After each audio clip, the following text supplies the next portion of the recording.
Nuk di, vendosja në rresht është spontane, besoj. Jo, është vendosja ime, është vendosja ime, se unë nuk e dija diskutimi të bërni me unë. Nuk ka ndonjë mesazh të kriptuar për të bërë një paralelizëm apo? Me Obamën? Jo, te pjesa e Obamës, unë nuk e dija që do flisin për Obamën. Unë kujtoja se do flisin për gjuhë të huaja. Për gjuhë të huaja. Mirë, rregull. Kështu që është krejt rastësore. Mirë atëherë. Mund ta lidh unë kështu? Je i lirë ta lidhësh si duash. Jo, bëj shaka sepse realisht çdo lloj paralelizmi do ishte jashtë kontekstit. Unë tani po e shoh një urnaz Ramës. Po. Që nuk e dija se e mbante. Që e ka edhe atje edhe këtu. Rama ka shumë më tepër për diskutuar se sa unazat që mban. Aktualisht. Po i jep shumë rëndësi, kupton edhe si thuaç ana stilistike. Natyrisht. Është një njerëz i cili për anën vizuale për shkak është deformim profesional, sepse ka qenë dhe piktor apo jo. Po që të bëjmë një diskutim më esencialist. Lidhur me Ramën. Dhe këtu do të ftoja. Bilanci Ramës ishte ideja deri tanishëm.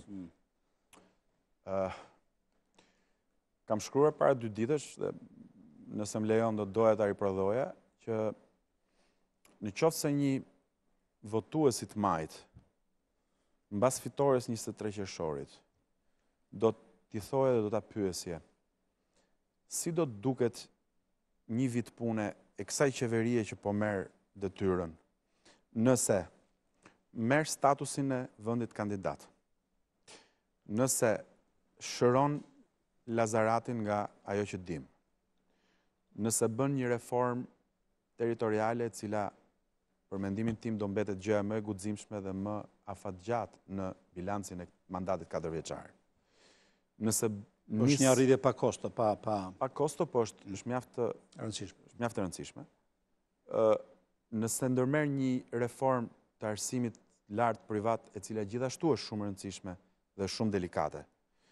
Nëse përpiqet të vërë ligj, rend dhe rregull, siç po e shohim edhe me prishjet e tjerë duke u munduar që të sistemojë qytetet, rrugët kombëtare, domethënë sado me ato pak mundësi që ka, po duket që ka një përpjekje. Nëse në politikën e jashtme përpiqet vendos marrëdhënie të mira si me Turqinë fillimisht, pastaj edhe me Gjermaninë e Merkelit, nëse arrin të shlyejë një pjesë të borxheve që qeveria e kaluar i kishte biznesit, me një vendosmëri që ne dim gjithsesi duke negociuar me FMN, Bankën Botërore etj. Pra nëse do ta pyesnim këtë njerëz, se u bë pak listë gjatë, si do ta gjykojë një vjetorin e kësaj qeverie si sot një vit? Unë jam i bindur që do tunte kokën dhe do thoshte që është një bilanc që nuk ke pse hedh poshtë. Qëndron, apo jo? Tani, me që jemi ke abstragimin, nëse të njëjtin person ti do ta pyesësh sot, duke i numëruar të gjitha këto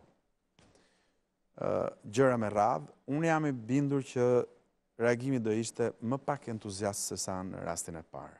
Kjo është logjike. Sepse, natyrisht, sepse në rastin e parë ne numëruam vetëm ato që mund të quhen suksese të qeverisë, apo jo.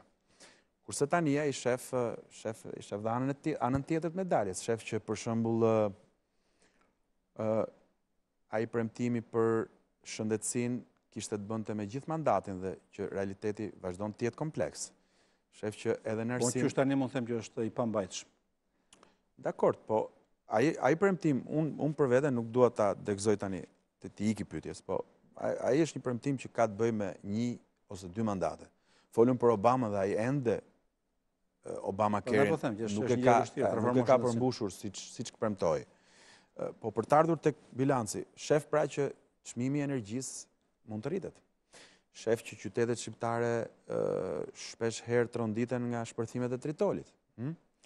Shef që abuzimet vazhdojnë në të gjitha katet e shtetit, që korrupsioni nuk është dukur, që drejtësia vazhdon të jetë siç është, që politika vazhdon të ketë të njëjtin nivel konfliktualiteti që kishte edhe para zgjedhjeve 23 qershorit, dhe që ne u iluduam një moment caktuar që me ndodhen e këtyre rotacioni kaq paqësor dhe kaq të qartë në vota, në distancë etj.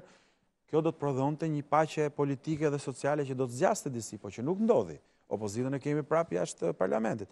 Pra, kur vë këto 2 tablo, unë mendoj që bilanci një vjeçar i qeverisë Rama është më pozitiv se sa negativ, po ka disa hije mjaft të errta në kurrikul që shpresoj që të ketë vullnetin dhe të ketë dhe vizionin që t'i korrigjoj gjatë rrugës.